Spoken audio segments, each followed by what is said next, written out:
మీ వ్యాపార ప్రకటనల కోసం ఈ నంబర్ను సంప్రదించండి. అందరికీ నమస్తే, నేను మీ Gopi. Welcome back to red TV. ఈరోజు మనతో వచ్చేసి కొత్త రాజకీయ నాయకుడు అంట, మనం ఎప్పుడు చూడలేదు. నేను ఆ సికింద్రాబాద్, హైదరాబాద్ సరౌండింగ్స్ మొత్తం బ్యానర్లు వేసి బాగా హంగామా చేస్తున్నారు. అతను మాజీ ఐఏఎస్ ఆఫీసర్ అంట. అసలు ఏంది ఆయన కథనం ఏంది, ఎందుకు ఇలా కొత్తగా రాజకీయాల్లో దిగుతున్నారు, ఒకసారి ఆయన మాటలోనే అడిగి తెలుసుకుందాం. సార్ నమస్తే. సార్ నమస్తే గోపి గారు. సార్ మీ ఒకసారి మీ పర్సనల్ గురించి మా వ్యూవర్స్కి ఒకసారి, ఎక్కడి నుంచి, ప్రాపర్ ఏంది, మీ పేరేంది? నేను కోనపరెడ్డి హరిప్రసాద్, కొత్త రాజకీయ నాయకుడిని. హైదరాబాదే కాదు, ఆంధ్రప్రదేశ్, తెలంగాణ ప్రతి గ్రామంలో కూడా పోస్టర్లు 2 years నుంచి వేస్తున్నాము. పోస్టర్లు కాకుండా రకరకాల బ్యానర్లు చేసి పెద్ద పబ్లిసిటీ చేసాము. నాది పసుమాముల, హయత్ నగర్కి 6 kilometerల దూరం. నేను 91లో ఇండియన్ ఇన్ఫర్మేషన్ సర్వీస్కి సెలెక్ట్ అయ్యాను. సివిల్స్కి సార్? సివిల్స్కి. తర్వాత 30th April 22 నాడు రిటైర్ అయ్యాను. ఇంతకుముందు నేను వెనుకుండి గవర్నమెంట్లు నడిపేవాడిని. అటు కేంద్ర ప్రభుత్వాన్ని కానీ రాష్ట్ర ప్రభుత్వాలు కానీ నడిపేవాడిని. ఆంధ్ర గవర్నమెంట్లో పనిచేశాను, తెలంగాణ గవర్నమెంట్లో పనిచేశాను, ఇండియా గవర్నమెంట్లో పనిచేశాను. అయితే గవర్నమెంట్లు ఎప్పుడు నడపడమేనా, కింగ్ మేకరేనా, కింగ్ కావాలి కదా. సో కింగ్ కావాలనే ఉద్దేశంతో నేను పబ్లిసిటీ విపరీతంగా చేశాను. పబ్లిసిటీకి చాలా డబ్బు ఖర్చు అయింది, చేశాను. అదే కానీ అంత పబ్లిసిటీ జరగకపోతే ఈరోజు రెడ్ టీవీలో గోపి ముందు కూర్చునేవాడిని కాదు. కేవలం అవి మాత్రమే ఇక్కడ దాకా తీసుకొచ్చినాయి.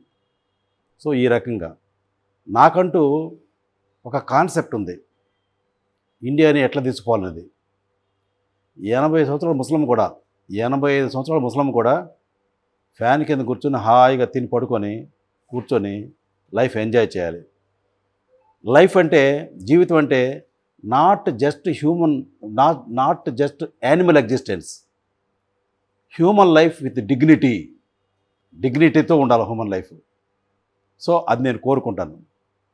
నేను ప్రస్తుతానికి సికింద్రాబాద్ నుంచి ఎంపీగా పోటీ చేయటం కోసం బరిలో ఉండబోతున్నాను. సనత్ నగర్, జూబ్లీ హిల్స్, ఖైరతాబాద్, నాంపల్లి, అంబర్పేట్, ముషీరాబాద్, సికింద్రాబాద్, ఈ 7 constituencies assembly segments Secunderabad MP దాంట్లో ఉన్నాయి, ఎంపీ నియోజకవర్గంలో ఉన్నాయి, పార్లమెంటరీ నియోజకవర్గంలో ఉన్నాయి. వీటిలో దాదాపు 4 అయితే నేను ఈ పాటికి కవర్ చేశాను. 4 కవర్ చేయడానికి ఎన్ని సంవత్సరాల టైం పట్టింది మీకు? 2 years పట్టింది. 2 years పట్టింది. ఓటర్స్ దగ్గరికి వెళ్ళాను. నాకు ముఖ్యం ఎవరు, మీడియా కాదు, ఇంకొకళ్ళు కాదు, చిన్నపిల్లలు కాదు, ఓటు ఉండోళ్ళు నాకు ముఖ్యం. ఓటర్స్. నేను ఓటర్స్ని టేక్ కేర్ చేస్తే, జాగ్రత్తగా చూసుకుంటే పిల్లల్ని, మిగతా వాళ్ళందరినీ కూడా వాళ్ళు చూసుకుంటారు. నాకు ఓటర్సే ముఖ్యం. ఓటర్స్ ఊరికి వస్తారంటారు ఈ కాలంలో? ఓటర్సు ఊరికనే వస్తారు మన దగ్గర ఈ కాలంలో? ఓటర్సు ఎందుకు వస్తారు అనేది మంచి ప్రశ్న. ఓటర్సు 2000, 3000 తీసుకొని ఓటేస్తూ ఉంటారు సాధారణంగా. అయితే ఒక ముసలమ్మ అందే, 85 సంవత్సరాల ముసలమ్మ అందే, సికింద్రాబాద్ సైడు రాయ్ అనే ఊరు ఉంది, అక్కడ ఆమె అందే, బాలం రాయ్. బిడ్డ, ఇంతవరకు నేను చేతి గుర్తుకు ఓటేశాను, నీ గుర్తు చెప్పి బిడ్డ నీకే వేస్తాను, ఇక నా మనవరాల సాక్షి చెప్తున్నాను, నా బిడ్డ సాక్షి చెప్తున్నాను అని చెప్పింది. దేనికి డబ్బులు ఏమైనా ఇచ్చారా మీరు? ఆమెకు నేను డబ్బులు ఏమి ఇవ్వాలి. మరి ఎందుకు చెప్పారు? కాన్సెప్ట్ చెప్పాను. కాన్సెప్ట్ ఏంటంటే, నీ జీవితం ముఖ్యమా, నీ కొడుకు జీవితం ముఖ్యమా, నీ మనవడి జీవితం ముఖ్యమా? నాకు 85 ఏళ్ళు వచ్చినాయి, నాకు జీవితం ముఖ్యం కాదు, వాళ్ళ జీవితం ముఖ్యం. వాళ్ళకి ఉద్యోగ కల్పన చేయాలా, మీ ప్రాంతానికి మంచినీళ్ళు సౌకర్యం ఏర్పాటు చేయాలా. ఇప్పుడు కూడా మంచినీళ్ళు నీటి ఎద్దడితో చాలా బాధపడుతున్నారు. ఇవన్నీ చేయాలి. ఇవన్నీ చేయాలంటే నేను ప్రధానమంత్రితో, రాష్ట్ర ముఖ్యమంత్రితో కొట్లాడి డబ్బులు తెచ్చి, రెండోది నా వేరే సోర్సెస్ ఉన్నాయి. ఏంటి సార్ సోర్సెస్? ఆ సోర్సెస్ నేను చెప్తే కాపీ కొడతారు, ప్రధానమంత్రి కానీ ముఖ్యమంత్రిని కాపీ కొడతారు. ఆ సోర్సెస్ ద్వారా కూడా డబ్బు తీసుకొచ్చి నేను డెవలప్ చేస్తాను. అంటే మీరు గవర్నమెంట్లో ఉన్నారు కాబట్టి ఏంటి తెలిసినాయి మీకు? గవర్నమెంట్లో నేను 32 ఏళ్ళు గవర్నమెంట్లో చేశాను. 32 ఏళ్ళలో ఐఏఎస్ ఆఫీసర్గా నేను ఎంతో సేవ చేశాను. అయితే ఈ 32 ఏళ్లలో ఏ వ్యక్తి కూడా నా ఆఫీస్ దగ్గరకు వచ్చి బయట కూర్చున్న పరిస్థితి లేదు. ఒక 10 మంది అవ్వగా నేనే బయటికి వెళ్ళేవాడిని. నేనే బయటికి వెళ్ళి ఏంటి మీ సమస్య ఏంటి అనేవాడిని. పిఏని పక్కన పెట్టినవాడిని. టక్ టక్ టక్ క్లియర్ చేసేవాడిని. పిఏని పక్కన పెట్టినవాడిని, వాళ్ళ సమస్య చర్చేసేవాడిని. అంటే సమస్య ఈరోజు ఉందంటే రేపటి దాకా దాన్ని ఉంచకూడదు. సమస్య ఈరోజే చేయాలి. రేపు చేస్తా ఎల్లుండి చేస్తా అంటే కుదరదు. అది బ్యూరోక్రాట్ లక్షణం. నేను బ్యూరోక్రాట్ని అయినా కూడా నా రక్తమంతా పాలిటిషియన్, రాజకీయ నాయకుడు. అలాంటప్పుడు చిన్నతనం నుంచి రాజకీయాల్లో రావచ్చు కదా. రావాలి. చాలా మంచి ప్రశ్న. నేను 21 ఇయర్స్ వరకు రాజకీయాల్లో తిరిగా. ఆ తర్వాత మా నాన్న ఎందుకురా ఈ పని, నువ్వు వెళ్ళి చక్కగా ఉద్యోగం చేసుకో అని చెప్పి అన్నాడు. అప్పుడు ఢిల్లీకి వెళ్ళాను, యూపీఎస్సీకి వెళ్ళాను, ఇండియన్ ఇన్ఫర్మేషన్ సర్వీస్కి సెలెక్ట్ అయ్యాను. సెలెక్ట్ అయిన తర్వాత ఆయన మాట తీసుకున్నాడు.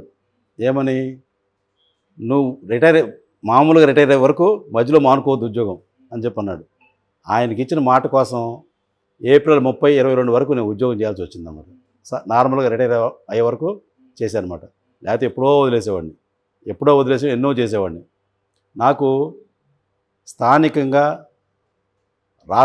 రాష్ట్రపరంగా, దేశపరంగా, ఇంటర్నేషనల్ పరంగా పాలిటిక్స్ ఎలా నడపాలో నాకు తెలుసు. అంటే ఇప్పుడు ఒక నిమిషం, సారీ ఫర్ ఇంటరప్షన్. మీకన్నా చాలామంది అనుభవజ్ఞ రాజకీయ నాయకులు చాలామంది ఉన్నారు. వాళ్ళతో మీరు కంపేర్ లేకుండా నేను ఒక్కడనే బాగుపరుస్తూ సమాజాన్ని అన్నట్టు మాట్లాడుతున్నారు. నేను ఒక్కడనే బాగుపడతాను చెప్పట్లేదు. నాలాగా ఒక టీముని తయారు చేస్తాను, పనిచేసే వాళ్ళని తయారు చేస్తాను. రాజకీయ నాయకుడు స్వలాభం వదులుకుంటే ఏదైనా చేయొచ్చు. రాజకీయ ముసుగులో వ్యాపారాలు చేసుకొని వాళ్ళ ఆస్తులు పెంచుకుంటున్నారు, డబ్బు పెంచుకుంటున్నారు.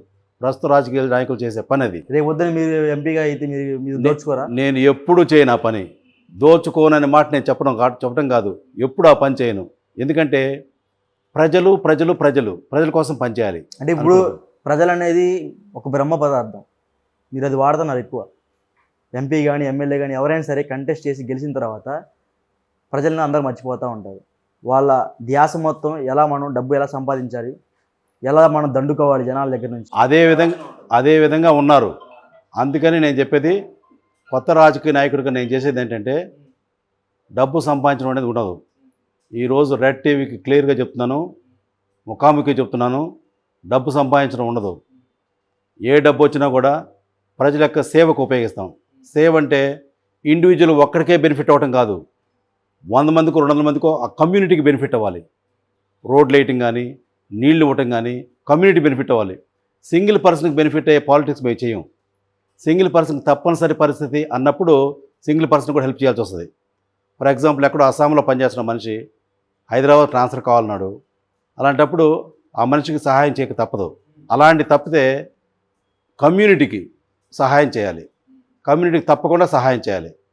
సో సహాయం చేయటం కోసం రాజకీయాలు బాగులేవని రాజకీయ నాయకులు ఎలక్ట్ అయిన తర్వాత, ఎమ్మెల్యేలుగా ఎంపీలుగా ఎలక్ట్ అయిన తర్వాత వాళ్ళు క్యాడర్ని మర్చిపోతున్నారు.